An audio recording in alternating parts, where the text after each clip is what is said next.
Continuons la lecture. Alléluia. À partir du verset 5. Ce sera un agneau sans défaut, mâle, âgé d'1 an. Vous pourrez prendre un agneau ou un chevreau. Vous le garderez jusqu'au 14e jour de ce mois. Et toute l'assemblée d'Israël l'immolera entre les deux soirs. On prendra de son sang et on en mettra sur les 2 poteaux et sur le linteau de la porte des maisons où on mangera. Alléluia. On prendra le sang. Alléluia. Le sang qu'on va mettre sur les 2 poteaux. De façon horizontale, les 2 poteaux symbolisent la croix de Jésus-Christ de Nazareth. Alléluia. Vous voyez la révélation, frère? De façon originale, on devait le mettre sur, qu'on appelle sur les 2 poteaux de la porte. Les 2 poteaux de la porte symbolisent, alléluia, la croix de Jésus-Christ de Nazareth. Vous voyez la définition de la Pâque, frère? Et on nous dit qu'on devait mettre le sang sur ces poteaux. Alors que nous savons que c'est le sang de Jésus-Christ qui a coulé au poteau de la croix. Alléluia. C'était simplement une révélation. C'était des choses. Et Jésus devait accomplir. Quand il vous dit qu'il n'est pas venu abolir, il est venu accomplir tout ce qui était dit de lui. Il était venu aussi même accomplir la Pâque. Tout ce qui était dans la loi, il est venu l'accomplir. Est-ce que vous comprenez? Même la Pâque, il est venu l'accomplir.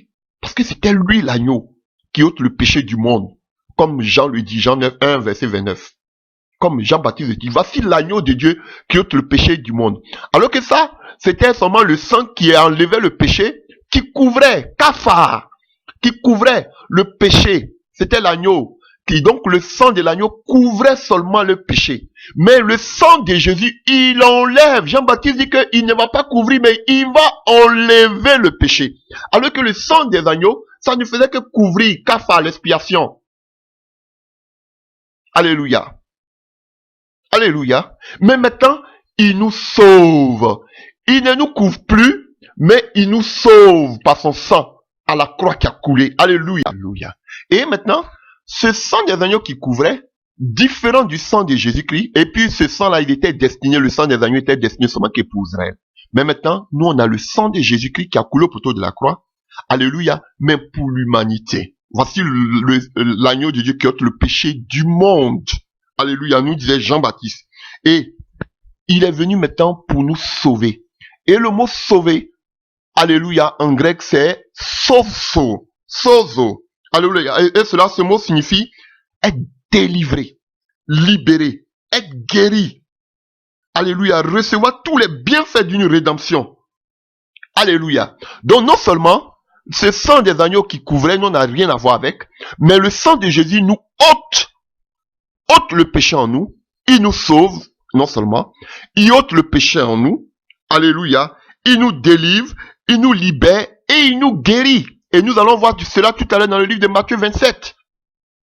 Alléluia. Donc, il fallait du sang qui était mis sur les poteaux, sur les linteaux des portes. Et ces linteaux de façon horizontale signifiaient, qu'on appelle là, était la croix. Ce n'était plus pour Israël, mais vous allez voir que lorsque on tue Jésus sur le criteau, on l'avait écrit en grec, alléluia, alléluia, en hébreu, alléluia, et en latin, pour dire que Jésus-Christ est venu mourir pour toute l'humanité. Si vous voulez, il y avait l'hébreu, si vous voulez aussi, peut-être aussi en araméen, parce que là, les gens sont en train de voir si c'est en hébreu ou en araméen. C'est que s'il y avait 3 langues qui étaient écrites, voici le roi des Juifs, en latin, en grec et en hébreu ou en araméen. Donc, cette croix-là, ce poteau-là, on savait que c'était les premiers fils d'Égypte pouvaient mourir. Mais les fils d'Israël ne mouraient pas. Mais maintenant, ce n'est plus les fils d'Israël, mais à cause du sang qui était là, alléluia, maintenant le sang recouvrait, oh alléluia, oh rabashakariginkot. Le sang qui était là maintenant était pour toute l'humanité, parce qu'à la croix de Jésus-Christ, sur le criteau, le roi, voici le roi des Juifs. Non seulement il était le roi des Juifs, mais on l'a écrit en latin, on l'a écrit en hébreu, on l'a écrit en, qu'on appelle en grec, pour dire qu'il est mort pour toute l'humanité. Alléluia. Alléluia. Donc si, qu'on appelle la porte, qu'on appelle si c'est différents linteaux, ça c'était l'image de la croix, Et le sang de l'agneau qu'on devait mettre sur ces linteaux, c'était le sang de Jésus-Christ qui a coulé à la croix. Alléluia. Et Jésus devait mourir ce jour-là, par la Pâque, pour que s'accomplisse cette parole. Alléluia. Il est venu accomplir tout ce qui était dit sur lui. Donc, vous voyez, donc si vous qui aimez, vous qui dites que vous voulez observer la Pâque, c'est comme ça que vous devez observer la Pâque. Vous allez prendre un agneau sans tache. Je ne sais plus maintenant où vous allez aller faire cela. Parce que vous devez passer chez les sacrificateurs qui doivent examiner l'agneau pour voir si l'agneau était pur sans tache. Où vous allez trouver l'agneau. Et qu'on appelle les sacrificateurs. Alléluia aujourd'hui. Ou les Lévites. Seulement les sacrificateurs, mais ils étaient habilités. Vous allez trouver aujourd'hui les sacrificateurs, les descendants d'Aaron aujourd'hui en Israël. Alléluia. Et vous devez suivre toute cette procédure. Alléluia. Et votre Pâque avec Ista, c'est diabolique. Continuons. Alléluia. Continuons. Oh, alléluia. Au verset 6. Vous le garderez jusqu'au 14e jour de ce mois, et toute l'assemblée d'Israël, on n'a pas dit l'église, on dit toute l'assemblée d'Israël, l'immolera entre les deux soirs, on prendra de son sang et on en mettra sur les deux poteaux et sur les linteaux de la porte, des maisons où on le mangera. Alléluia. Et ces maisons-là, ce sont votre vie. Alléluia. Et que dit le livre de Apocalypse 3 à partir du verset 20? Je me tiens à la porte et je frappe. Si quelqu'un entend ma voix et ouvre la porte, j'entrerai chez lui et je souperai avec lui et lui avec moi.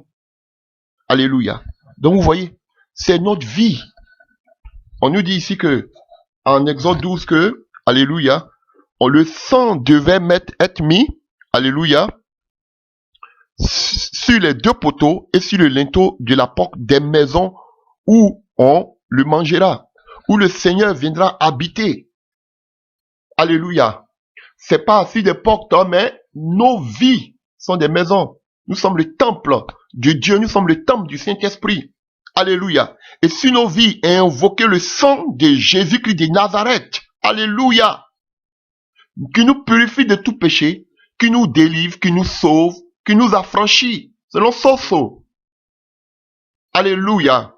Donc vous voyez, là où le Seigneur va venir souper, ces maisons, ces poteaux sur lesquels on devait, qu'on appelle badigeonner, le sang, ces maisons-là symbolisent nos vies.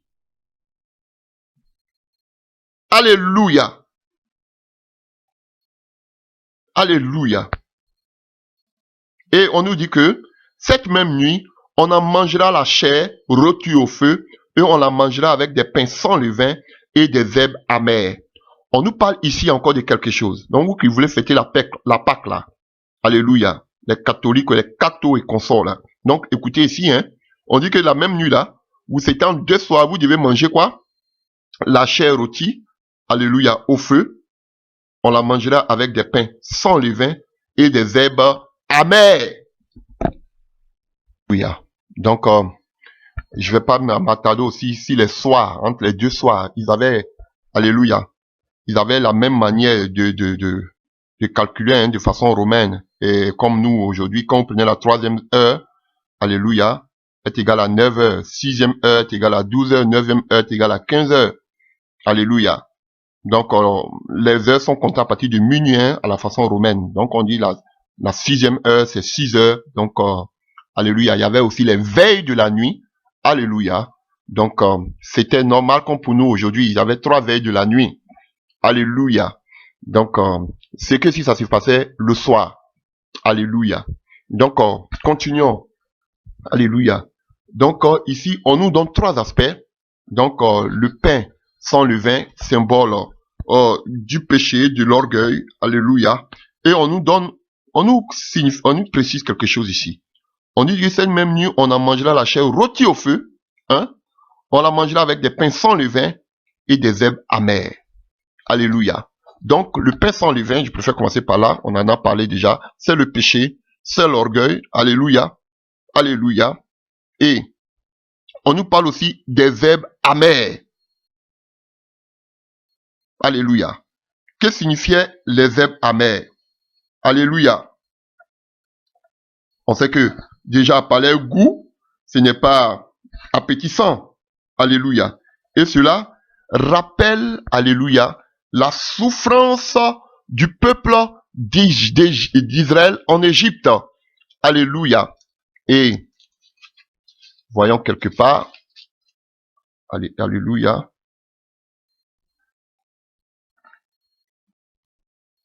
À partir de Exode 1, à partir du verset 14. Alors les Égyptiens réduisent les enfants d'Israël à une dure servitude et ils leur rendit la vie amère. Vous avez vu? Ils ont rendu la vie amère par des rudes travaux en argile et en briques et par tous les ouvrages des champs. Et c'était avec cruauté qu'ils leur imposaient toutes ces charges. Donc on dit que la vie était amère, mara. Alléluia, pour les Israélites en Égypte. Chers frères et sœurs. Donc, le fait de manger cette Pâque avec le pain sans levain, c'est-à-dire le péché doit être ôté. Alléluia. Et non seulement ça aussi, ils devaient manger ça avec des herbes amères qui étaient quoi? Qui leur rappelaient les souffrances, les esclavages en Égypte. Alléluia. Les servitudes en Égypte. Alléluia. Alléluia. Vous ne devez jamais, frère, beaucoup oublient d'où ils sont venus. Et c'est ce que le Seigneur disait à David. Souviens-toi d'où je t'ai pris. Alléluia. Si vous voulez aller de l'avant, pensez toujours à là où le Seigneur vous a pris. Quelle était votre vie passée? On ne dit pas, les choses passées sont passées. Mais frère, pour voir la main de Dieu, pour glorifier Dieu davantage dans ta vie, faut voir de là où il t'a enlevé. Et il disait ça à Saül. Je t'ai pris quand tu étais tout petit à tes yeux, à tes propres yeux. Alléluia. Maintenant tu es devenu grand, tu m'oublies, tu fais ce que tu veux. Et il dit à David, souviens-toi de là où je t'ai pris. Frère, beaucoup de chrétiens aujourd'hui oublient de là où Dieu les a enlevés. Alléluia. Parce que si tu sais de là où Dieu t'a enlevé, comment tu t'es effacé, frère, lorsque tu es dans la gloire, tu vas te rappeler toujours pour ne pas que tu puisses t'écarter de ton Dieu. Et Israël devait se rappeler de leur servitude. Et chaque fois qu'ils allaient commémorer, mais que les enfants allaient aussi commémorer cette fête-là, ils devaient se rappeler en mangeant les herbes amères, qui étaient amères, qui n'avaient pas de goût, sans saveur, dans les bouches, que, c'est comme ça que nos aïeux ont souffert en Égypte. On dit la vie pour eux était mara, était amère. Alléluia. Mais beaucoup d'entre nous, nous n'aimons pas manger la nourriture amère. Ça veut dire nous rappeler de là où Dieu nous a enlevés. Parce que nous avons tout. Alléluia. Et du coup, on ne peut plus adorer Dieu comme avant. On ne peut plus se consacrer à Dieu comme dans le passé. Là où on souffrait, on pleurait. Et Dieu nous a délivrés par quoi? Par la Pâque. Et du coup, on oublie. Et la preuve, on le voit dans le livre de Exode. On voit que ce peuple d'Israël a été délivré de ce passé. Oh, alléluia. J'aime ce passage comme je le lis. Alléluia. Prenons-le. Nom. Alléluia. Prenons Nom 11. Alléluia. J'aime ce passage quand je le lis souvent. Alléluia. Nom 11 à partir du verset 1. Le peuple murmura et cela déplut aux yeux, aux oreilles de l'Éternel. Lorsque l'Éternel entendit, sa colère s'enflamma, le feu de l'Éternel s'alluma parmi eux et dévora l'extrémité du camp. Le peuple cria à Moïse. Moïse pria l'Éternel et le feu s'arrêta. On donna en ce lieu le nom de Tabéra, parce que le feu de l'Éternel s'était allumé parmi eux. Le ramassis des gens qui se trouvaient au milieu d'Israël fut saisi de convoitise. Vous voyez, le peuple d'Israël était là, mais au milieu d'eux, il y avait des Égyptiens qui sont sortis avec eux. Donc, ils n'étaient pas aussi des Israélites. Ou bien peut-être qu'ils étaient issus du mélange. Parce que n'oublions pas que Joseph a eu des enfants en Égypte. Alléluia. Donc, les descendants de Joseph aussi qui étaient une moitié égyptienne et une moitié qu'on appelle une moitié israélite, aussi, ils avaient aussi, quand on voit le veau d'or, alléluia, c'est qu'ils avaient aussi la mentalité égyptienne. Donc, il y avait un mélange dans ce peuple d'Israël. Et on nous parle de ce ramassis-là, qui a commencé à faire quoi? On ne dit pas Israël. Qui fut saisi de convoitise et même les enfants d'Israël recommençaient à pleurer et dire que qui nous donnera de la viande à manger? Nous nous souvenons des poissons que nous mangions en Égypte et qui ne nous coûtaient rien, des concombres, des melons, des poireaux, des oignons et des oies. Maintenant, notre âme est desséchée. Plus rien. Nos yeux ne voient que la manne. La manne ressemblait à la graine de coriandre et avait l'apparence du bélium et d'hélium. Le peuple se dispersait pour le ramasser et la broyait avec des meules. On la pliait dans un moitié, on la pilait dans un mortier du moins, et la cuisait au pot et en faisant des gâteaux. Elle avait un goût d'un gâteau à l'huile. Quand la rosée descendit la nuit sur le camp, la manne y descendit aussi. Vous voyez, le peuple a commencé à murmurer contre Dieu et Moïse. Pourquoi? Parce que le ramassis, alléluia, quand on a lu tout à l'heure en Corinthiens, chassez-les du milieu de vous. C'est faux, frère. Parce que, on dit quoi ici? Ce ramassis-là était quoi? Ils étaient saisis de convoitise. Pendant que toi, tu cherches à plaire à Dieu, lui, il a été de convoiter les choses du monde. Les choses qui devaient être amères pour lui, le passé qui devait être amer pour lui, lui encore, il convoite. Pourtant, tout ce peuple-là, ils avaient mangé la manne. Et du moins, ils avaient fêté la Pâque. On voit même qu'ils ont fêté la Pâque avec Moïse encore dans le désert. Alléluia. Ils avaient fêté la Pâque. Ils savaient ce que symbolisait et qu'on appelle les plantes amères, les herbes amères. Mais ça les a pas empêchés encore de se rappeler du temps passé alors que les herbes amères leur rappelaient cette servitude, le péché, le monde dans lequel on était en Égypte. Mais eux encore, ils se rappelaient encore d'Égypte. C'est ce qu'on voit aujourd'hui au milieu de nous les chrétiens. Des gens qui sont avec toi, mais pendant que tu cherches à aller dans la terre promise, pendant que tu cherches à avoir une communion parfaite, avec une intimité avec le Seigneur, il te ramène encore de ce monde. On nous parle du ramassis. Il te ramène encore en Égypte, dans la pensée égyptienne. Alors que ça devait être amer pour nous. Mais non, les gens encore, pour eux, le monde était comme le miel. Ah, je me rappelle, dans le passé, j'avais mon copain, j'avais ma copine. Pour avoir de l'argent, je ne faisais pas d'efforts. Mais maintenant, depuis que je suis devenu chrétien, c'est devenu dur, c'est difficile, je dois toujours prier. Alors que ceux qui étaient dans le monde, c'était facile, j'appelais tant, j'avais de l'argent, tout était facile pour moi. C'est parce que nous le faisons.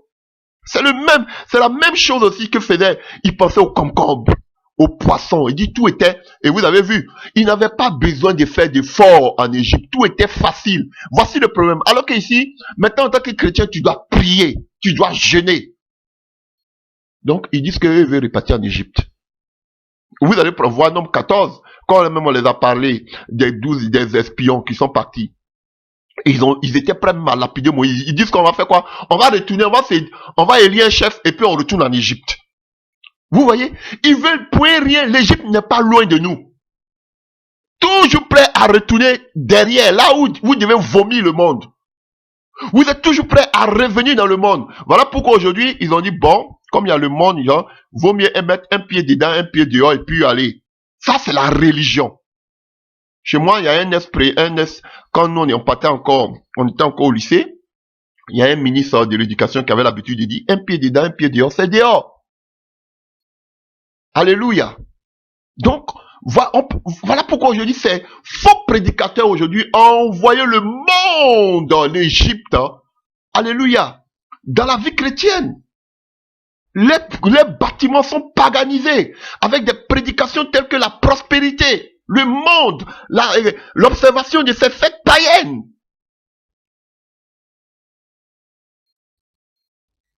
Alléluia. Les habillements que vous avez dans le monde, aujourd'hui, ces mêmes habillements, vous l'avez dans l'église. Ces mèches qui pendent jusqu'en si vos, qu'on appelle, si vos bassins, comme des prostituées. Ce que vous faisiez dans le monde, c'est la même chose que vous refaites aujourd'hui. Il n'y a pas de changement.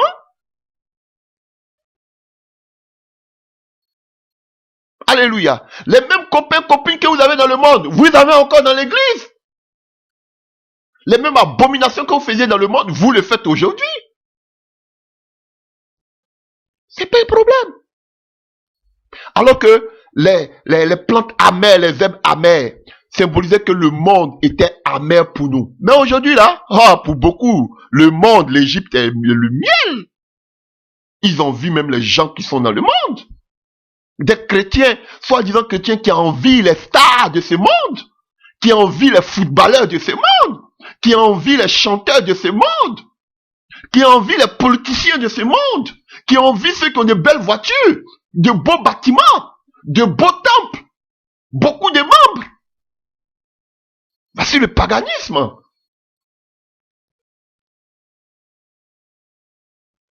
L'Égypte doit être une preuve d'amertume pour nous, doit être Mara pour nous.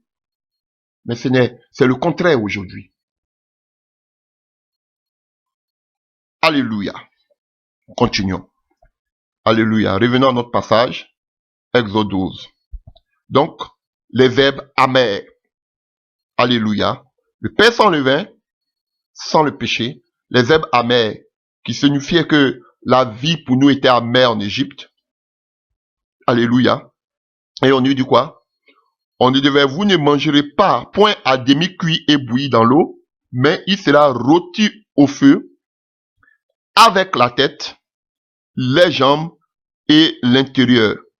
Vous n'en laisserez rien jusqu'au matin. Alléluia.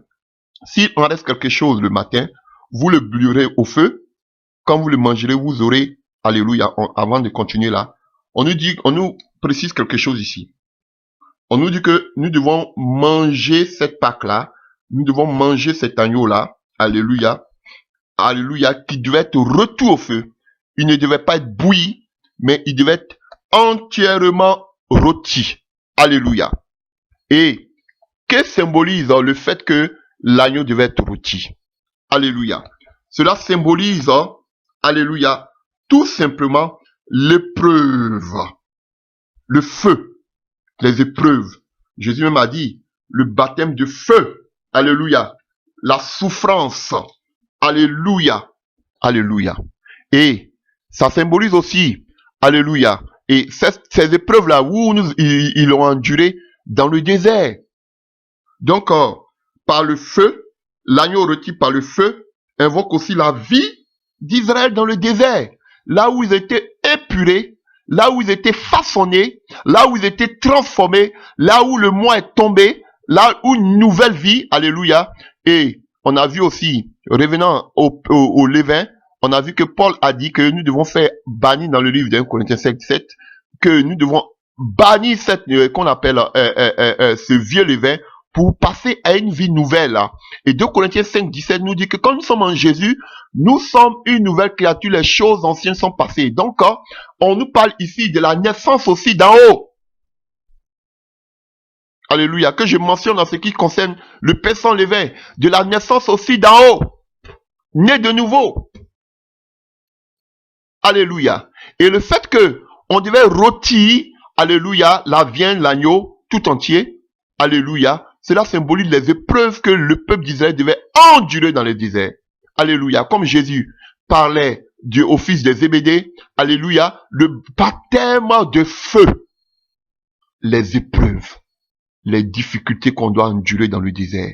C'est dans le désert que Dieu te façonne, comme il dit dans le livre de Osée. Je t'ai amené dans le désert afin de parler à ton cœur.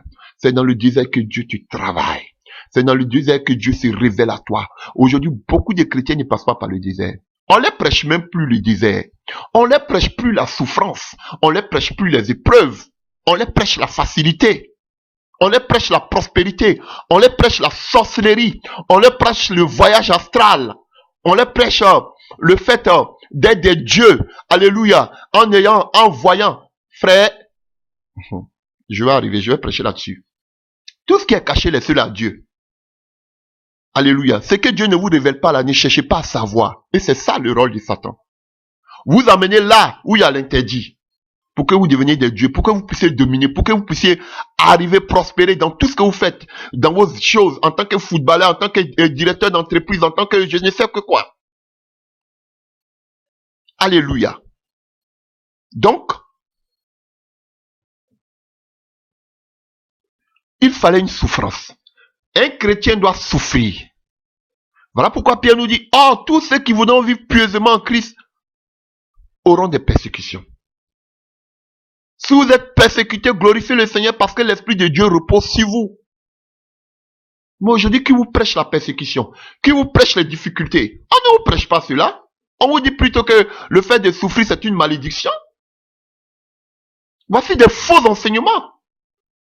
Que vous pouvez avoir tout facile. On vous prêche la prospérité. On vous dit pas qu'il doit y avoir un désert dans la vie d'un chrétien. Là où on doit rencontrer Dieu, là où on doit avoir une intimité, là on ne vous dit même pas d'avoir une intimité. On vous dit laissez-nous, nous, venez seulement remplir nos bancs les dimanches. Nous, on s'occupe de vous. Frère, tout chrétien doit passer par le désert pour rencontrer Dieu. C'est là que Dieu va façonner ton moi. Vous voyez toutes ces personnes-là, ils ont commencé à murmurer dans leur désert, leur véritable nature est sortie. Et Dieu a épuré. Ceux qui étaient dignes sont entrés dans la terre promise. Alléluia. Toute la génération est restée dans le désert. C'est là que Dieu fait le tri.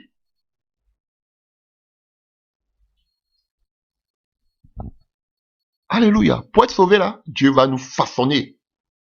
Tout le monde parle d'enlèvement, mais Dieu va nous façonner. Beaucoup vont rester dans le désert là.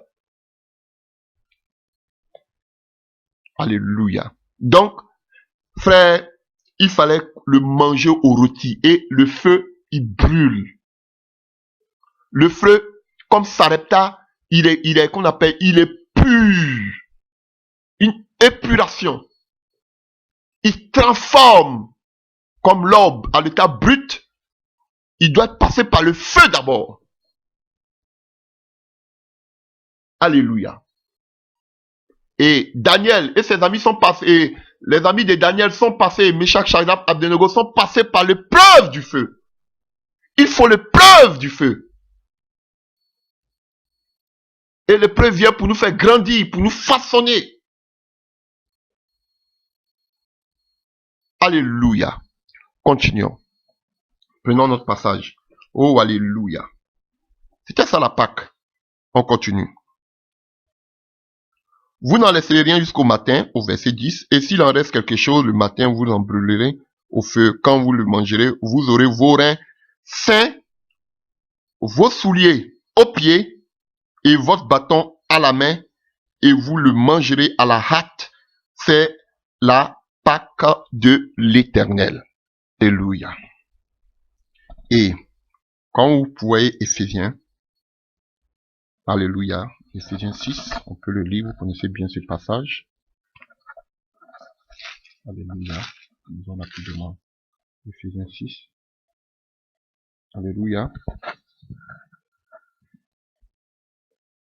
On nous dit, à partir du verset 14, ayez à vos reins la vérité pour ceinture. Alléluia. Revêtez la cuirasse de justice, mettez pour chaussure à vos pieds le zèle que donne l'évangile. Alléluia. Donc ici, automatiquement, on peut comprendre que ayez à vos reins saints la ceinture. Parce que s'il n'y a pas de ceinture, le pantalon ou je ne sais que quoi, en même temps tombe. Donc la ceinture nous couvre de toute notre nudité. La ceinture pour vérité. Alléluia. À nos reins. Alléluia. La vérité de l'évangile. Et nous devons avoir à nos souliers le pied. Qu'on appelle nos souliers à nos pieds. Symbole du zèle. D'annoncer la vérité de Christ. Alléluia. Et notre bâton, le bâton de commandement, le bâton que Dieu a donné à Moïse, l'autorité, avec ce bâton, Moïse a pu démontrer la puissance de Dieu.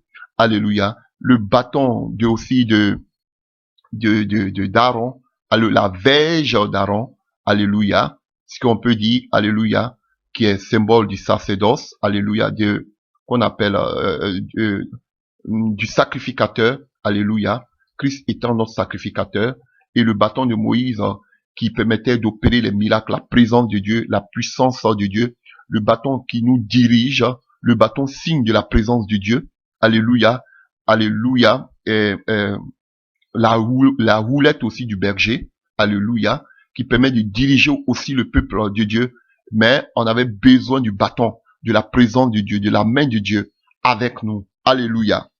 Alléluia. Et la Bible nous dit ici que nous, ils devaient manger cette Pâque-là avec le bâton à la main, l'autorité de Dieu. Et sachez que c'est avec ce bâton que Moïse a fendu la mer et vous le mangerez à la hâte.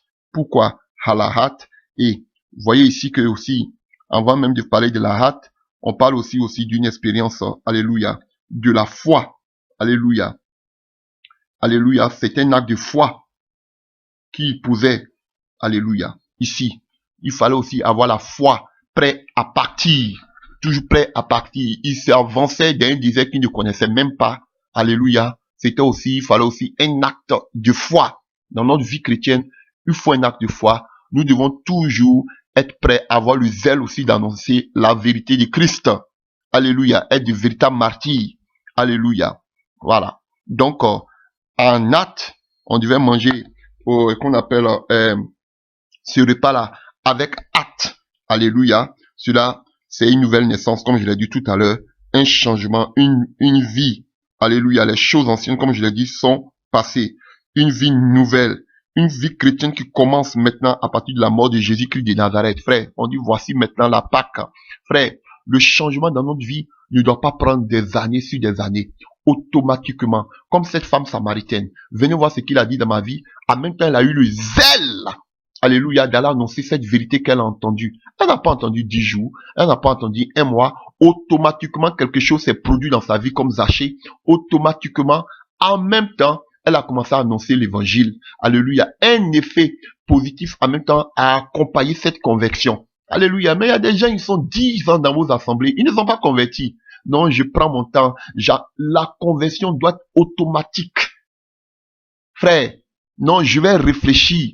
Tu vas réfléchir à quoi? C'est pas un devoir, mais c'est pas un acte de mariage qu'on veut te marier puis tu vas réfléchir. La conversion doit être systématique. Alléluia. Alléluia. En même temps, on a vu que le changement devait se faire à la hâte. On devait manger cette Pâque à la hâte. Notre vie chrétienne commence à partir de là, à partir de la croix, à partir de la Pâque, à partir de la mort de Jésus-Christ de Nazareth. Nous acceptons Jésus-Christ comme notre Seigneur Sauveur personnel et on change en nouveauté de vie. On avance, on ne regarde plus en arrière. C'est fini. On ne met plus un pied dedans, un pied dehors. Non, ce n'est que le commencement, c'est petit à petit. Oh, je commence. Non, frère, le changement doit être catégorique une fois. C'est ça, la vie chrétienne. À la hâte. C'est petit à petit, oh, qu'on va grandir. Frère, la femme samaritaine, automatiquement, elle est devenue chrétienne, elle allait annoncer l'évangile. Elle allait annoncer quoi? Elle a eu le zèle. Elle a porté les chaussures, qu'on appelle du zèle, que annonce le zèle de l'évangile. En même temps, elle allait annoncer cette vérité, sans avoir honte, sans avoir peur. Elle n'est pas allée réciter des passages bibliques. Elle est venue, elle dit, venez voir ce que celui-là dit de ma vie. Si l'évangile aujourd'hui est qu'on appelle et vit vraiment une décadence totale, c'est parce qu'il n'y a pas de témoins vivants. On cherche des témoignages là, à la va t'asseoir là pour donner, alléluia. Non, il faut des témoignages vivants. La femme, elle a eu le courage de dire, j'étais prostituée. Voilà quelqu'un qui a dit quelque chose sur ma vie. Il a changé ma vie. Tout le monde connaissait la vie de cette femme, mais vous avez honte même de votre passé. Oui, il faut avoir honte parce que tu vois vraiment que la vie était marat. Mais vous ne voulez pas témoigner de ce que vous étiez dans le passé. Et voici ce que le Seigneur a fait dans ma vie.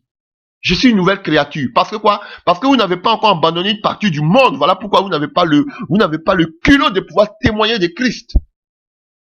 L'évangile, c'est quoi? C'est témoigner de ce que Christ a fait dans votre vie.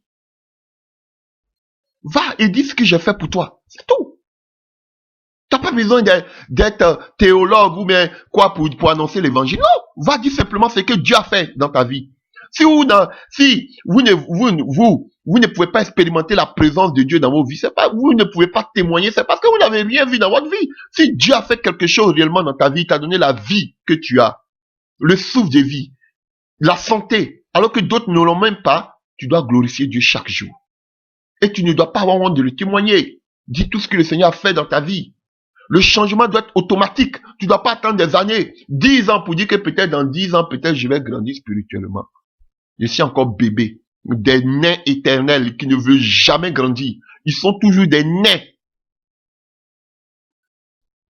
Alléluia. Puisque vos pasteurs là, vous disent toujours que non, restez ici, mais vous ne grandissez jamais. Depuis vous avez besoin de prendre des enseignements pendant combien d'années? Vous avez besoin de vous asseoir dans une église pendant combien d'années pour que vous puissiez grandir? Vous aussi, vous ne partez pas. 10 ans, 15 ans. Vous-même, vous avez eu des enfants. Vos enfants aussi ont eu des enfants. Dans le même lieu, vous êtes toujours là.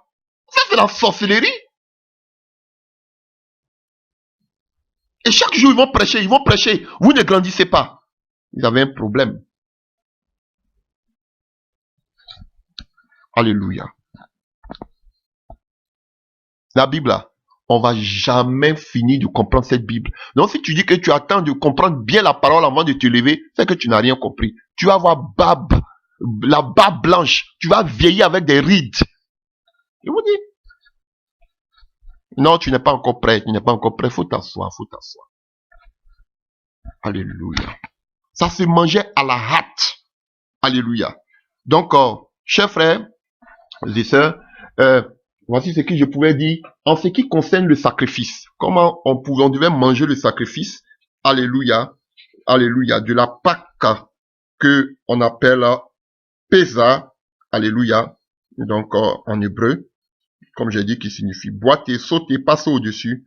Et ce mot était transcrit en grec par Pacha. Alléluia. Donc, nous continuons. Alléluia. On continue. Continuons. Vous allez voir que toute cette Pâque avait relation avec Christ. À partir du verset 12. Exode 12, à partir du verset 12. Cette nuit-là, je passerai dans le pays d'Égypte et je frapperai tous les premiers-nés du pays d'Égypte, depuis les hommes jusqu'aux animaux. Et j'exercerai des jugements contre tous les dieux de l'Égypte. Je suis l'Éternel. Le sang vous servira de signe sur les maisons où vous serez. Je verrai le sang et je passerai par-dessus vous. Il n'y aura point de plaie qui vous détruise. Ah, quand je frapperai le pays, vous conserverez le souvenir de ce jour et vous le célébrez par une fête à l'honneur de l'Éternel. Vous le célébrez comme une loi perpétuelle pour vos descendants. On nous dit quoi ici? L'ange, on nous dit que la mort devait passer. Il devait frapper, le destructeur devait frapper. Alléluia. Mais on nous dit qu'ici, le sang servira de signe sur vos maisons. Frère, le sang de Jésus-Christ t'a lavé de tous tes péchés. C'est fini. Alléluia. Là où le sang de Jésus est invoqué sur ta vie, frère, aucun sorcier ne peut t'atteindre. Aucun démon ne peut t'atteindre. Alléluia. Oh, alléluia. Nous allons parler de cela. Mais avant cela, prenons Hébreux 9. Oh, alléluia. J'aime Jésus.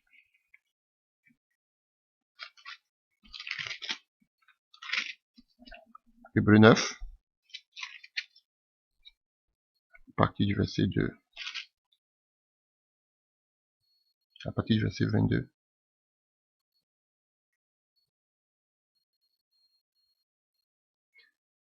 Et presque tout, d'après la loi, est purifié avec du sang. Et sans effusion du sang, il n'y a point de pardon. Donc, sans effusion de sang, frère, il n'y a pas de pardon de péché. Il fallait que d'abord le sang de Jésus-Christ puisse couler pour que nous soyons pardonnés de tous nos péchés. Pour que nous soyons libérés, on a parlé, on a dit que soso, ça veut dire sauver, libérer, délivrer, frère. Donc, le sang de Jésus ne nous sauve pas seulement, mais il nous délivre. Il nous purifie. Alléluia. Il nous délivre de toutes les œuvres occultes. Donc, il a dit ici dans le livre de Deutéronome, dans le livre de Actes, ou Exode du moins, que le sang le servira de signe. Frère, le sang de Jésus-Christ, de Nazareth sur ta vie. On a dit que la vie chrétienne commence à partir de quoi? À partir de la mort de Jésus-Christ. Alléluia. Donc, qu'est-ce qui a coulé au poteau de la croix? Le sang. Donc, le sang de Jésus-Christ, oh, alléluia, nous a délivrés. Alléluia. De la malédiction, comme nous dit Colossiens 2, verset 14. Alléluia. Oh, alléluia. Alléluia. Je vous ai dit tout à l'heure que le sang des boucs ou des agneaux, alléluia, on ne couvrait seulement que nos péchés. Mais le sang de Jésus-Christ de Nazareth, alléluia, enlève tous nos péchés. Oh, alléluia, que c'est merveilleux. Que c'est merveilleux. Oh, que nous dit? Vous connaissez bien ce passage. Alléluia. En mourant pour nos poteaux de la croix, selon Colossiens 2, verset 14, il a effacé l'acte des ordonnances, l'acte dont les ordonnances nous condamnaient et qui subsistait contre nous, et il a détruit en le clouant à la croix. Il a dépouillé les dominations et les autorités. Il les a arrivés publiquement en spectacle en triomphant d'elles par la croix. Pas par autre chose, même par la croix. Parce que qu'est-ce qui s'est passé à la croix? Le sang du Dieu vivant a coulé. Et il a dépouillé toutes les autorités.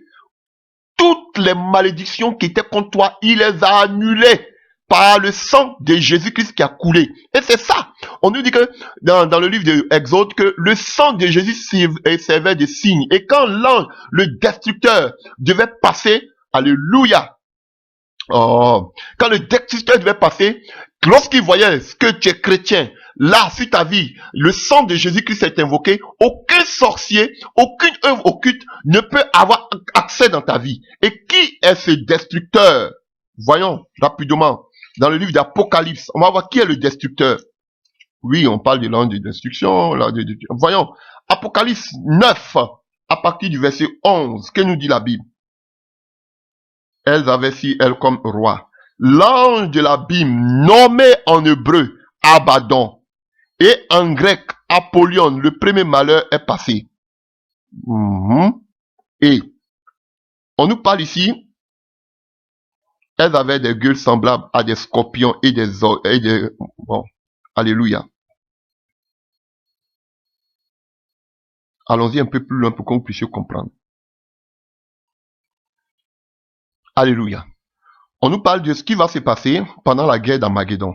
Et Apocalypse 9, à partir du verset 1. Le cinquième ange sonna de la trompette et je vis une étoile qui était tombée du ciel sur la terre.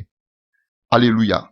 La clé du puits de l'abîme lui fut donnée et elle ouvrit le puits de l'abîme et il monta du puits une fumée comme une fumée d'une grande fournaise et le soleil et l'air furent obscurcis par la fumée du puits.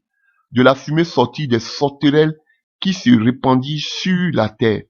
Et il leur fut donné un pouvoir comme le pouvoir qu'ont les scorpions piqués, vous voyez, de la terre. Et il leur fut dit de ne point faire du mal à l'herbe et de la terre, ni à aucune verdure, ni à aucun arbre, mais seulement aux hommes qui n'avaient pas le sceau de Dieu, vous voyez. On nous dit que qui n'avaient pas le sceau de Dieu, alors que tout à l'heure en Exode, on nous dit que le sang nous sert de quoi? Le sang nous sert de signe. Donc, quand tu es chrétien, tu as le sceau de Dieu, tu as le signe de Dieu sur toi, de Dieu sur le front. Il leur fut donné non de les tuer, mais de les tourmenter pendant 5 mois. Et le tourment qu'elles causaient était comme le tourment qui causait le scorpion. Quand il pique un homme en ces jours-là, les hommes chercheront la mort et ils ne la trouveront pas. Ils désireront de mourir et la mort fuira loin d'eux. Ces sauterelles ressemblaient à des chevaux préparés pour le combat. Et il y avait sur les têtes comme des couronnes semblables à de l'or. On parle des chars de combat. Vos chars de combat que vous voyez. Et les visages étaient comme des visages d'hommes. Alléluia. Elles avaient des chevaux, comme des chevaux des femmes. Et leurs dents étaient comme des dents de lion. On vous parle de vos avions là, des guerres. Dents étaient comme des dents de lion. Elles avaient des cuirasses comme des cuirasses de fer. Et le bruit. Et aussi, on vous parle des chars ici, hein. Et un bruit de chars, vous avez vu, et plusieurs chevaux qui courent au combat. Elles avaient des gueules semblables à des scorpions et des aiguillons, vous voyez. Et c'est dans leur queue qu'était le pouvoir de faire du mal aux hommes. Vous voyez, c'était les chars, et on dit que c'est dans leur queue. Vous voyez, les avions, les hélicoptères de chasse. Vous voyez, on dit c'est dans leur queue. Ils bombardent. Vous voyez, il avait déjà vu ça. Pendant 5 mois, elles avaient sur elles comme roi l'ange de l'abîme nommé en hébreu Abaddon. Vous avez vu donc, attention, hein. On dit l'ange était tombé du ciel sur la terre. Il y a un enseignement que je vais faire par la grâce de Dieu. Quand Apocalypse 12 nous parle que, alléluia, il y a eu une guerre dans le ciel et qu'on appelle Satan est tombé vers la mer, sachant qu'il a peu de temps à vivre. C'est à venir, hein. Parce que avant que Jésus ne revienne, notre atmosphère que vous voyez contrôlée par Satan, quand Jésus, avant la venue de Jésus, tous ces démons-là doivent tomber sur la terre. C'est de ça que vous êtes tenté de voir ici. D'autres pensent que c'est déjà fait depuis le jardin d'Éden. Mais Apocalypse 12 va s'accomplir. Notre frère là doit être libéré dans le nom de Jésus-Christ. Et tous ces démons vont tomber. La puissance de l'air, comme nous dit Éphésiens 2, verset 2. Alléluia. Tous ceux-là, ils vont tomber. Et on nous parle ici. Vous voyez? Et on nous parle de qui ici? On nous parle de l'ange. Et on nous parle ici de l'ange de l'abîme. Nommé en hébreu Abaddon et en grec Apollyon. Et en français, ça signifie le destructeur. Donc ça parle de qui? De Satan. Ha! Alléluia. Et selon Exode 12, quand l'ange destructeur passera pour détruire, c'est-à-dire que lorsque si votre vie est invoquée, vous êtes chrétien, né de nouveau, le sang de Jésus est invoqué sur votre vie. Lorsque Satan et toute son armée, toute sa puissance destructrice, ça avance contre vous, ils vous feront la guerre, selon Ézéchiel 1, mais ils ne vous vaincront jamais.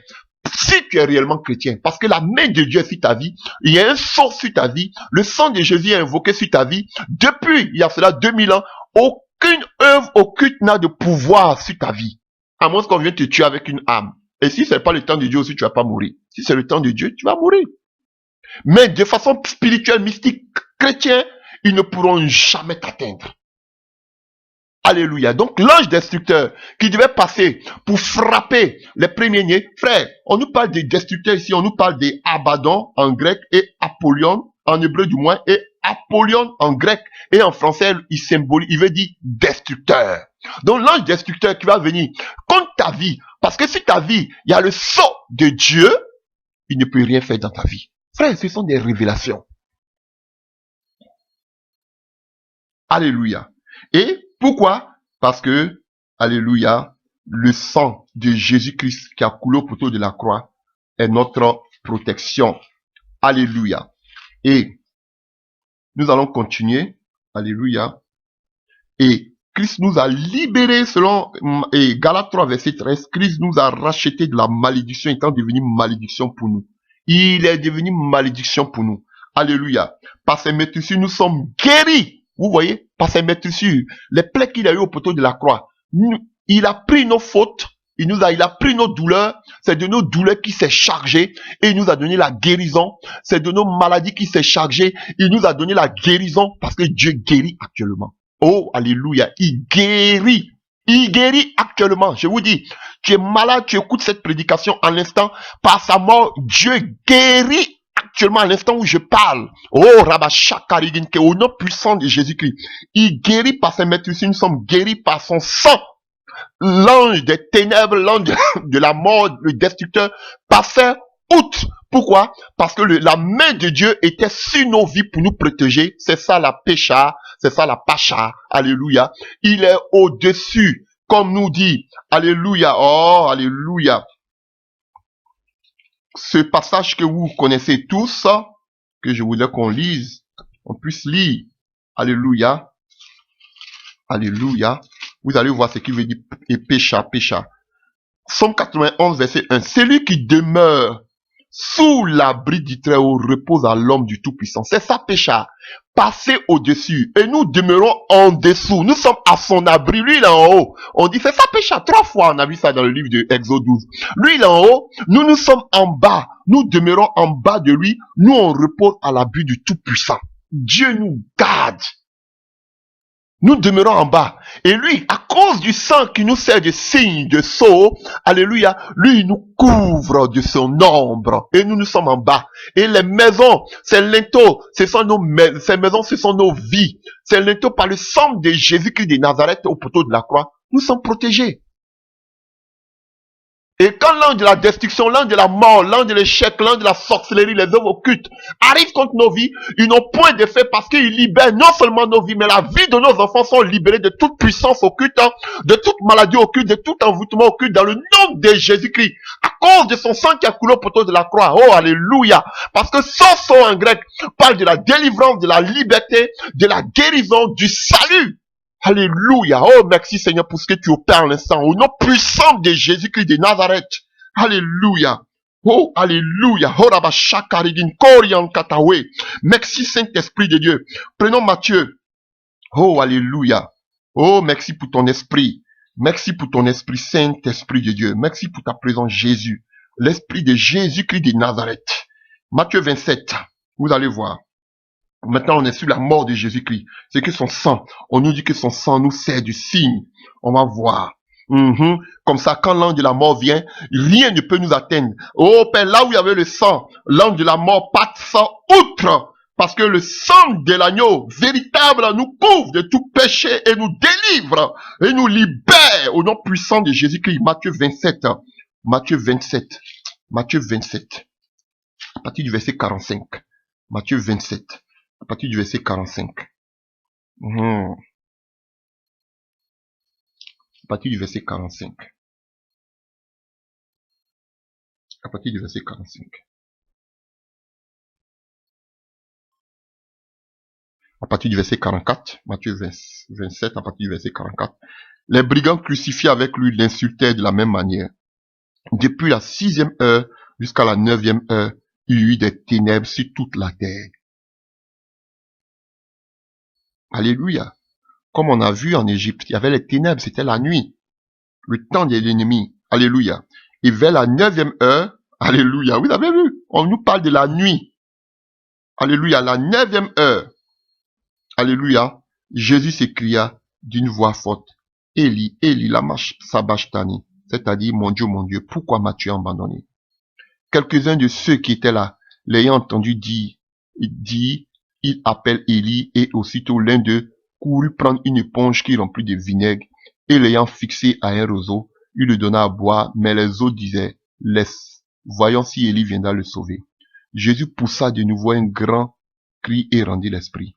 Et voici, et voici, et voici, et voici, oh alléluia, et voici, oh rabasharion kata, wiligin karion katawe, oh rabashakarigin korion katawe.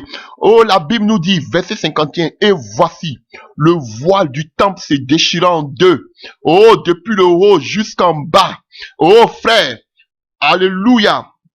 Le voile séparait le lieu saint et le lieu très saint. Et c'est le sacrificateur qui avait droit seulement à entrer là-bas une fois par an. Alléluia. Mais ce voile fut déchiré. Parce que de nous, Christ a fait un royaume de sacrificateurs, dont lui-même il est le souverain sacrificateur. Oh, alléluia. Alléluia. C'est l'Apocalypse 1, verset 6 ou verset 7. Alléluia. Pour d'autres versions, frère, nous avons tous droit, accès. Frère, tu n'avais pas accès. Toi-même, tu étais hors du camp. Parce que tu n'aimais pas israélite. Frère, nous, on était comme des impurs, des rachats. On était des païens. Alléluia, des gentils. Mais aujourd'hui, par le sang de Jésus-Christ de Nazareth, on peut avoir aujourd'hui accès au lieu très saint. Tu peux aller directement voir Jésus. Tu peux aller directement consulter, voir, peut aller toucher Jésus-Christ dans le lieu très saint. Parce que le voile est déchiré. Et cela a été possible grâce au sang de Jésus-Christ de Nazareth qui a coulé au poteau de la croix. Frère, le sang qui était invoqué sur les linteaux de nos portes, de nos vies. Frère, maintenant tu as accès. Oh, alléluia. Oh, alléluia. Le voile est déchiré à cause du sang de Jésus-Christ. Parce qu'il venait de mourir au poteau de la croix. Ce n'est pas fini. Alléluia. Alléluia. Vous voyez, on nous parle du salut ici. On nous dit que soso. Oh, alléluia. Veut dire sauver. Aujourd'hui, maintenant, nous sommes sauvés par le sang de Jésus. Nous n'avons pas droit. C'était seulement les Israélites, mais maintenant, nous sommes sauvés. Mais soso, c'est pas seulement le salut. Soso aussi, c'est la délivrance. Soso, c'est la restauration. Soso, c'est la liberté, la libération. Alléluia. Allons-y un peu plus loin. Et voici le voile du temple se déchira en deux. Depuis le haut jusqu'en bas, la terre trembla. Les rochers se fendirent, les sépulcres s'ouvrirent, et plusieurs corps des saints qui étaient morts ressuscitèrent. Oh, alléluia. Étant sortis des sépulcres après la résurrection de Jésus, ils entraient dans la ville sainte et apparut un grand nombre de personnes, le centenier et ceux qui étaient avec lui, pour garder Jésus, ayant vu le tremblement de terre. Et ce qui venait d'arriver fut saisi d'une grande frayeur et dit, assurément, cet homme était le Fils de Dieu.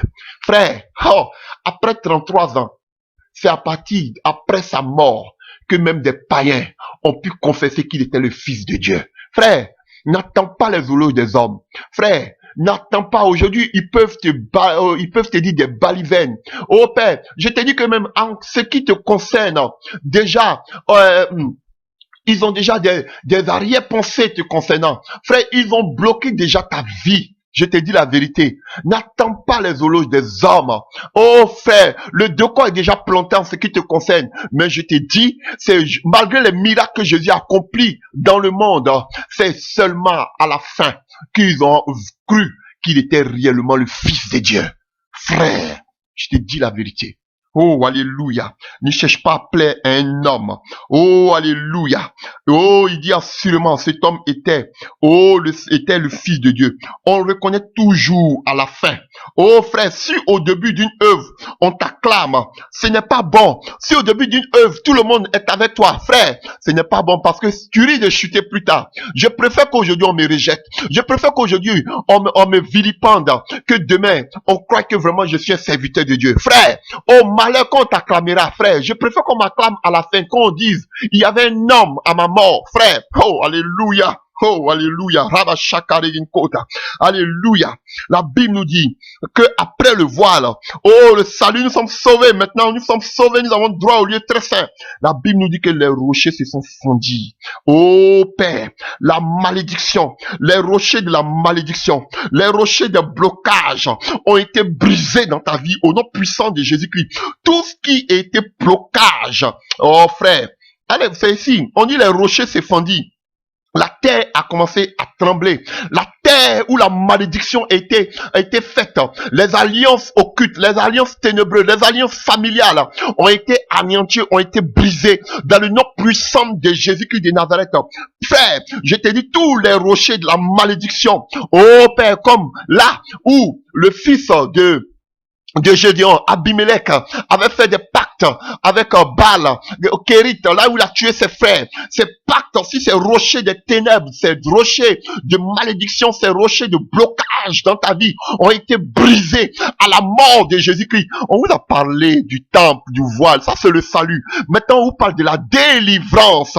Alléluia. La délivrance, les rochers ont été fondus, la malédiction a été brisée, le blocage a été anéanti. Au nom puissant de Jésus-Christ, toutes les ordonnances qui s'élevaient contre toi ont été anéanties parce que Christ, par sa mort, a fait fléchir les genoux de l'ennemi. Alléluia. Il a annulé toutes les ordonnances qui étaient au Père destinées à ta vie. Dans le nom puissant de Jésus-Christ de Nazareth.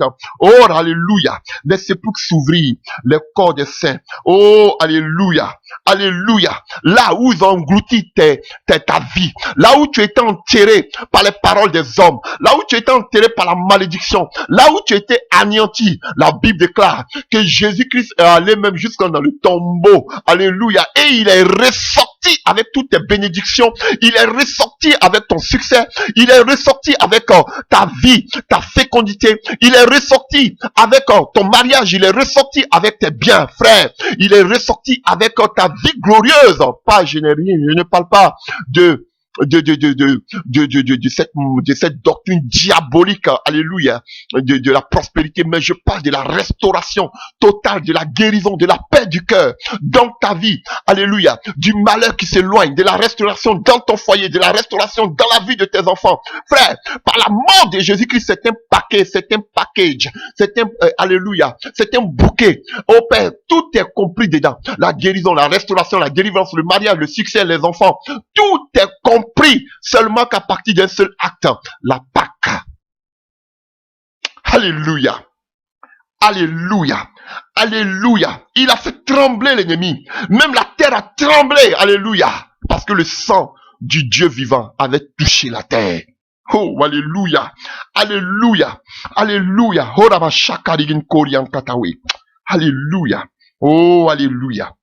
Alléluia. Oh, merci Jésus. Et pour finir, on nous parle de la résurrection.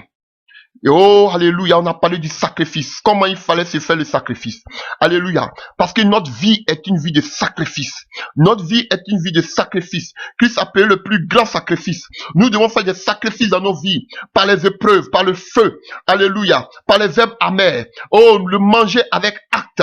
Frère, Ça, c'était en ce qui concerne le sacrifice. Oh, le sang qui devait être mis sur les poteaux. Oh, Père, le sang de Jésus à la croix. Sur nos vies. Ça, c'était le sacrifice. Maintenant, par la mort de Jésus-Christ. Alléluia. Selon Galates 3, verset 13. Il s'est fait malédiction. Il a brisé tous les liens. Tous les œuvres de malédiction. Selon Colossiens 2, verset 14 à 15. Il a anéanti tous les œuvres des ténèbres. Le voile était déchiré. Nous avons droit maintenant au salut. Alléluia. Oh, les rochers ont été fendus. La terre a tremblé.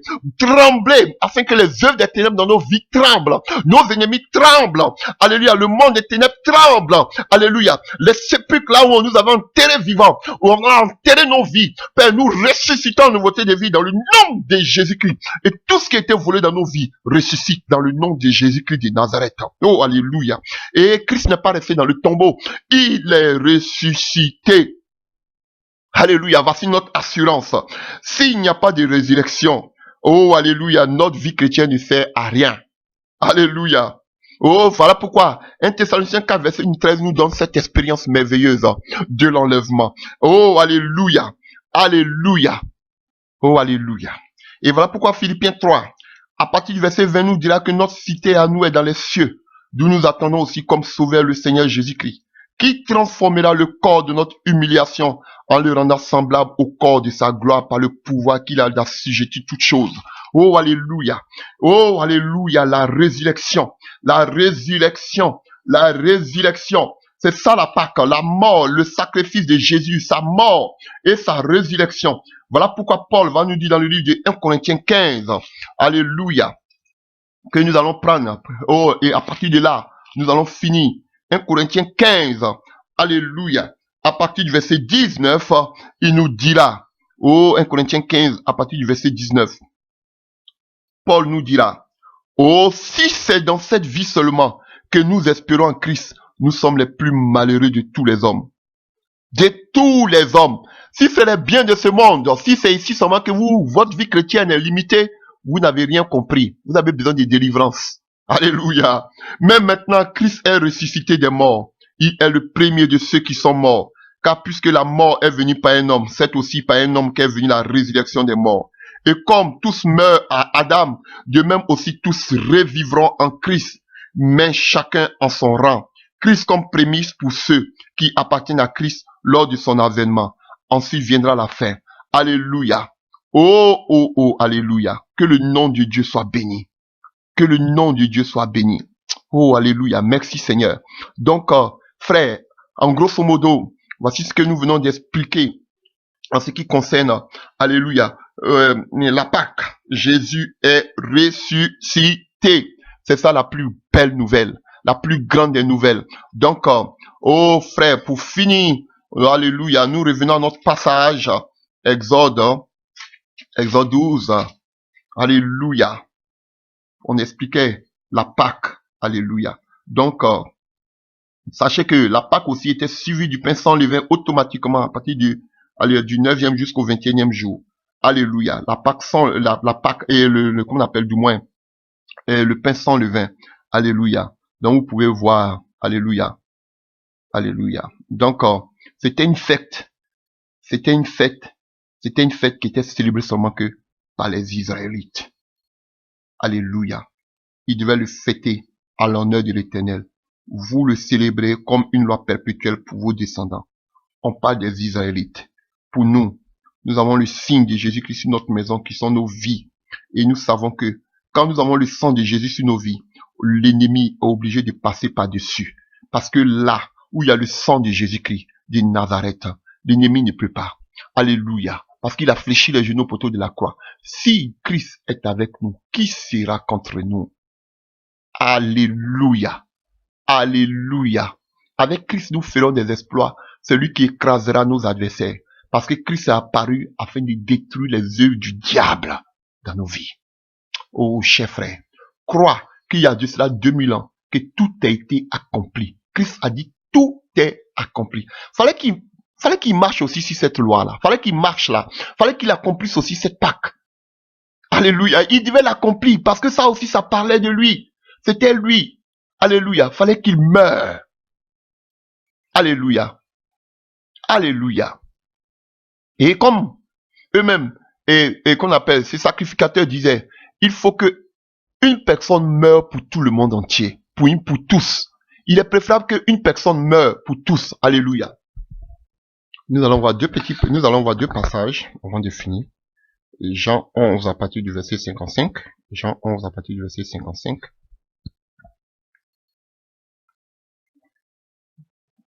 La Pâque des Juifs était proche. On dit quoi? La Pâque des Juifs était proche. Et beaucoup de gens du pays montaient à Jérusalem avant la Pâque pour se purifier. Ils cherchaient Jésus et ils se disaient les uns aux autres dans le temple: que vous ensemble, ne viendra-t-il pas à la fête?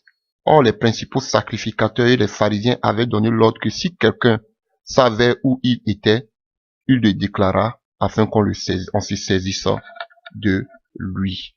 Alléluia.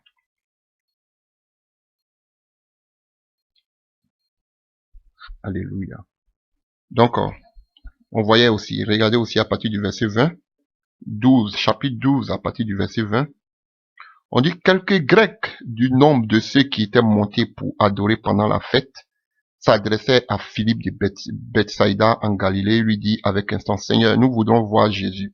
Philippe alla dit à André, puis André à Philippe, et dit: Jésus leur répondit: l'heure est venue où le Fils de l'homme doit être glorifié. Alléluia. Vous voyez, même il y avait des gens qui étaient des Grecs qui venaient aussi à la fête, qui montaient aussi pour adorer à la fête. Et c'est le chose aussi, on a vu aussi dans le livre des Actes des Apôtres avec l'eunuque éthiopien aussi qui était venu pour adorer. Et tout cela se faisait à Jérusalem. Alléluia. Et quand nous prenons aussi dans le livre de Luc 22,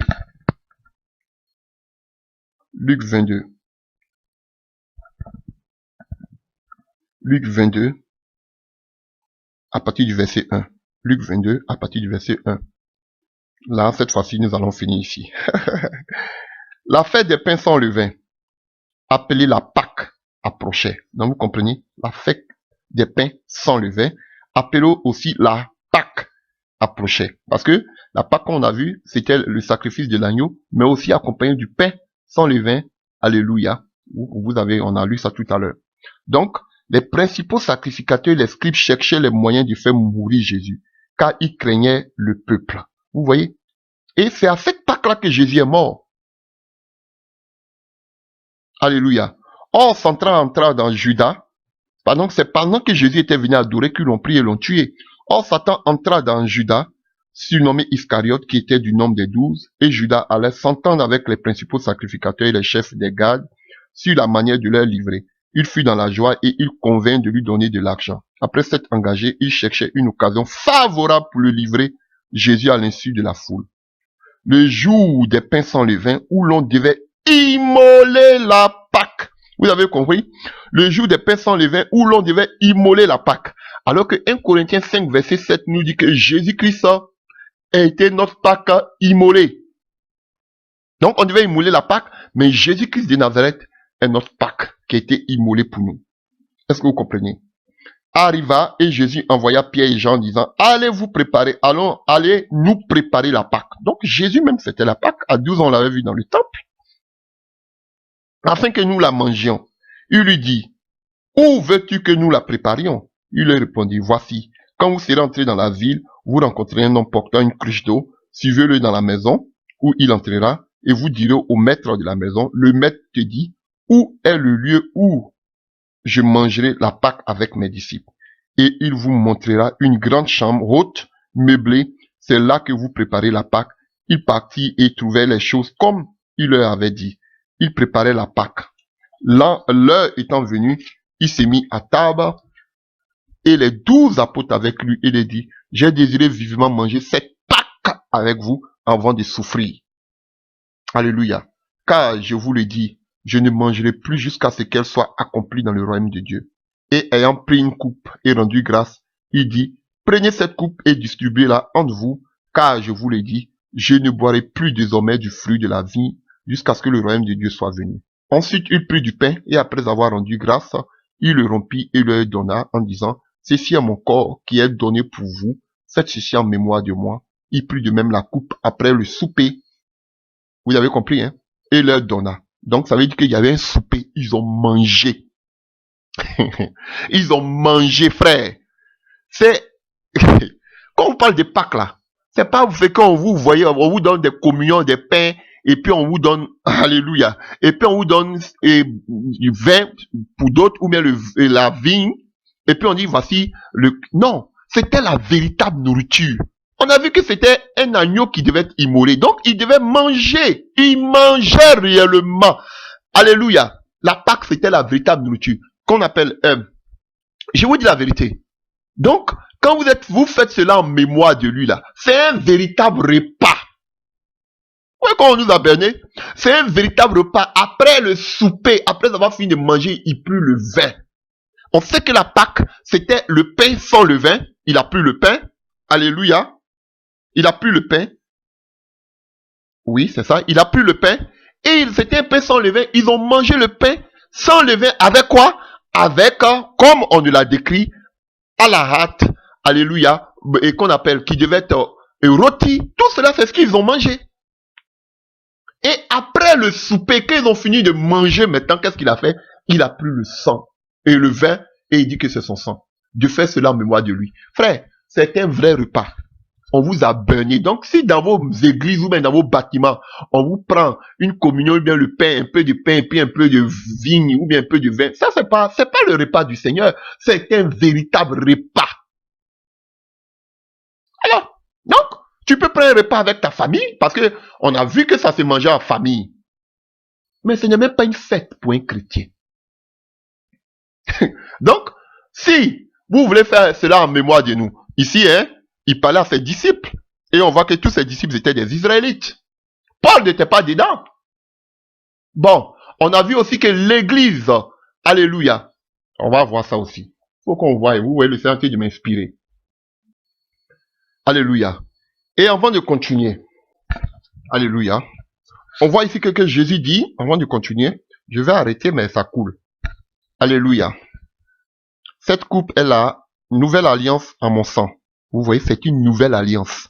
Et la nouvelle alliance commence ici, par le sang de Jésus, sa mort, qui est répandu pour vous. Cependant, voici la main de celui qui me livre est avec moi à cette table. Alléluia. Et vous allez voir aussi que le Seigneur va, quand les disciples, le Seigneur a dit que celui qui me trompe, qui veut en train de me vendre, en train de me trahir, est à table avec moi. Les disciples ont commencé à murmurer. Et il dit, celui qui met la main avec moi dans le plat. Ah, dans le plat. Donc c'était un plat. C'est comme ça, c'était des Israélites. Jésus, il est juif. Alléluia. Donc, c'était dans le plat. Il y avait un plat. Et c'est ce qu'on vient de voir dans Exode 12. Ils devaient manger un plat réel, fait d'agneau et du pain sans levain. Vous voyez, c'était un véritable plat. Et allons-y aussi dans l'église de Corinthe. On va voir ce que Paul dit dans le livre de 1 Corinthiens 11 à partir du verset 20.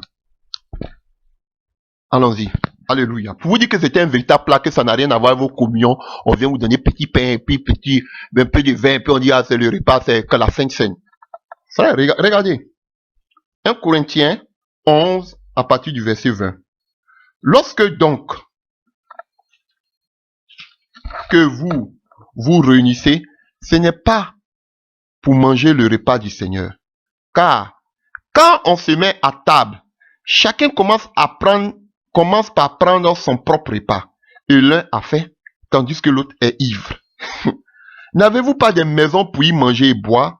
Ou méprisez-vous l'église de Dieu? Et faites-vous honte à ceux qui n'ont rien?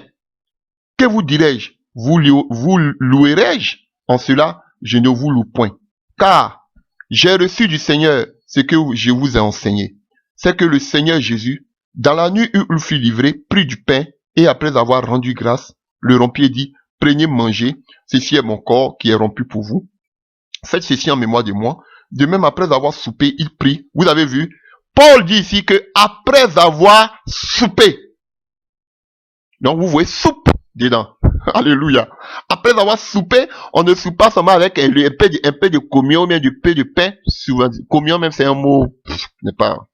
Donc, on prend pas un peu de pain et puis un peu de sang pour dire, oh, on a pris la Sainte Seine. Ou bien on a pris le repas du Seigneur. Vous voyez, il dit, après avoir soupé, il prit la coupe et dit, cette coupe est la nouvelle alliance à mon sang. Faites ceci en mémoire de moi toutes les fois que vous en boirez. Car toutes les fois que vous en mangez ce pain et que vous buvez cette coupe, vous annoncez la mort du Seigneur jusqu'à ce qu'il vienne. Alléluia. C'est pourquoi celui qui mangera du pain ou boira la coupe du Seigneur indûment sera coupable envers le corps et le sang du Seigneur. Que chacun donc s'éprouve soi-même et qu'ainsi il mange du pain et boive de la coupe. Car celui qui mange et boit sans discerner le corps du Seigneur mange et boit un jugement contre lui-même. C'est pour cela qu'il y a parmi vous beaucoup d'infirmes et de malades et d'un grand nombre sont morts. Alléluia. Parce que, alléluia. Et il continue. C'est pour cela qu'il y a, bon, ok, à partir du verset 31, si nous jugeons nous-mêmes, nous ne serons pas jugés. Mais quand nous sommes jugés, nous sommes châtiés par le Seigneur, afin que nous ne soyons pas condamnés avec le monde. Ainsi, mes frères, lorsque vous vous réunissez pour le repas, attendez-vous les uns les autres. Si quelqu'un a faim, qu'il mange chez lui, afin que vous vous réunissiez, pas pour attirer un jugement sur vous. Je réglerai les autres choses quand je serai arrivé. C'est une lettre. Vous voyez? Donc, avant de manger le repas du Seigneur, il faut que vous vous attendez. Vous vous attendiez. C'est ce qui se passe dans vos églises là. Est-ce que vous vous attendez avec les autres avant de prendre le repas du Seigneur? Bande hypocrite. Déjà même tu as la haine contre ton frère même. Et puis tu viens prendre la Sainte Seine. Alléluia. Et c'était un repas normal. Entre parenthèses. C'était un repas normal. Paul même le mentionne. Et qu'est-ce qui s'est passé à l'église de Corinthe? Il y a d'autres, quand ils se rassemblaient, chacun amenait son repas. Et il y a d'autres qui mangeaient du caviar. Alléluia. Qui buvaient du bon vin rosé. Pendant que d'autres, comme chez nous on dit en Côte d'Ivoire, ils étaient en train de manger de la tchéké. Alléluia. Ou bien du pondou, je ne sais que quoi. Alléluia. Pendant que d'autres mangeaient du saumon. Vous voyez? Et du coup, donc les autres avaient faim et les gourous dans l'église, qu'est-ce qu'ils faisaient? Et ils mangeaient soigneusement. Donc Paul dit, mais c'est du désordre. Ça ne se fait pas. Alléluia. Tu peux pas manger pendant que l'autre a faim à côté. Alléluia. Si c'est pour vous enivrer, venir manger comme des fous et puis être ivre, vous êtes tenté de vous enivrer pendant que d'autres ont faim à côté de vous. C'était pas ça le repas du Seigneur. Les gens ont dévié. Et c'est comme ça. D'autres même boivent dans les églises, on dit c'est le sang de Jésus, ils sont ivres, on dit c'est le Saint-Esprit qui est là. C'est pas le Saint-Esprit, ils sont saoulés. Ils sont ivres. Non frère, c'est pour vous dire simplement que c'était un repas. Mais on devait le manger tout en se rappelant. On doit se rappeler la nouvelle alliance, la mort de Jésus-Christ au poteau de la croix et sa résurrection. Chaque fois que nous mangeons. Donc tu peux prendre un repas avec la famille en rendant grâce et, alléluia, si je vous dis la vérité, en rendant grâce, ça n'a rien à voir et te rappeler de la mort de Jésus-Christ de Nazareth avec ta famille. Rien à voir avec ce que vous faites aujourd'hui. C'était un repas normal. Et Paul nous montre ici. Pourquoi Paul se plaint? C'est pas parce que c'est pas parce que ce qu'il faisait c'était, c'est parce que d'autres s'enivraient, d'autres mangeaient comme vous voulez. Ils se gavaient à extrême. C'est un péché aussi la gloutonnerie. Et pendant que d'autres aussi avaient faim qui étaient à côté d'eux. Ceux qui étaient riches, ils mangeaient bien et ceux qui n'avaient rien, ils étaient là. Voilà pourquoi Paul se plaignait. Donc frère, tu peux faire toi-même ta Sainte Seine ou bien le repas du Seigneur à la maison chez toi, tranquille avec ta petite famille ou avec des frères et des sœurs. Et puis ça s'arrête. Donc que Dieu vous bénisse. J'espère que cet enseignement vous a fait beaucoup de bien. Donc pour conclure, frère, un chrétien ne doit pas... La Pâque, c'est pas pour nous. La Pâque avec S, c'est diabolique. La Pâque sans S, c'est pour Israël.